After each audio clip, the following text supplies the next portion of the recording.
This is Honda's 2021 RevZilla 1100 Cruiser. It's got a 1084cc parallel twin engine, a very low 27.5-inch seat height, and you can get it with an automatic dual clutch transmission for just 10,000 bucks. If you're not familiar with the RevZilla lineup, it dates all the way back to 1985. Same year as me, actually.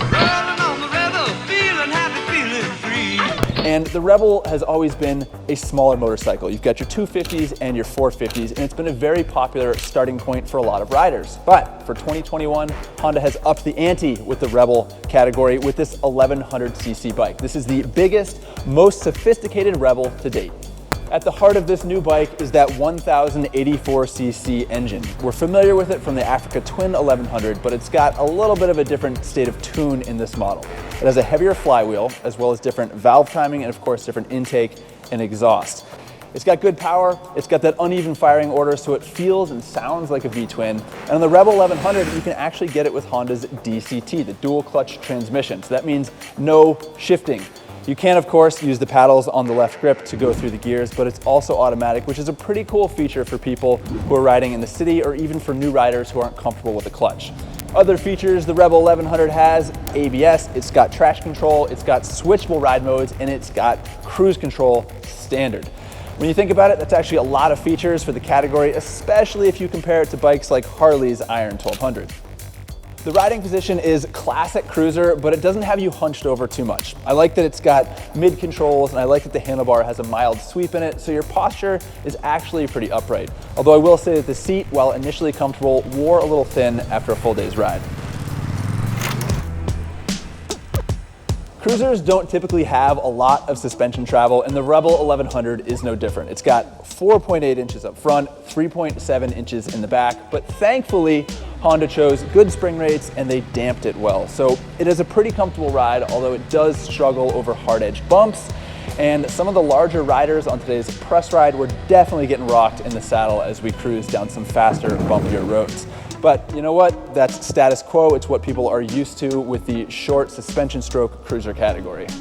This engine's got great torque, great roll-on power, and if you're gonna be going quick, you gotta have good brakes. And thankfully, Honda put on a 330mm rotor and a 4-piston radial mounted caliper. Now that's good equipment, however, there's only one of those. So not a lot of brake for a motorcycle of this size, and you're definitely gonna need to use 2 fingers on the lever to slow yourself down. For straight line riding, the RevZilla's great, but what I like about this bike is that it actually handles well enough to enjoy a twisty road. Honda's done a good job with the chassis setup. The steering is light and nimble, it holds a line well. The only complaint I really have is that it's got limited cornering clearance. Your boots and the foot pegs drag pretty quickly, so you can't bank the bike over that far. Even though this bike has a big engine that's liquid cooled and it's got the dual clutch transmission, it only weighs 509 pounds with the 3.6 gallon tank full of gas. That's pretty light for the category, but if you get the manual version, it only weighs 487 pounds and it costs $700 less. So if you don't mind working a clutch on your own, you can get a cheaper, lighter bike. And if you want even more affordable and lighter, Honda always has the parallel twin RevZilla 500, as well as the single cylinder RevZilla 300. So strong points for this bike, in my opinion, are the engine, which has great character and great torque. I actually like the dual clutch transmission, and I appreciate that this bike handles well. Strikes against it would have to be the lack of cornering clearance, because I do like to lean a bike over, and then of course the seat, which at first was pretty comfortable, by the end of the day, I was sick of it. So the new 2021 RevZilla 1100 is stylish, it's pretty comfortable, it handles well, it's got a great engine, and it's got a lot of features for the category. As a minimalist, good-looking cruiser, it's a great option for $10,000.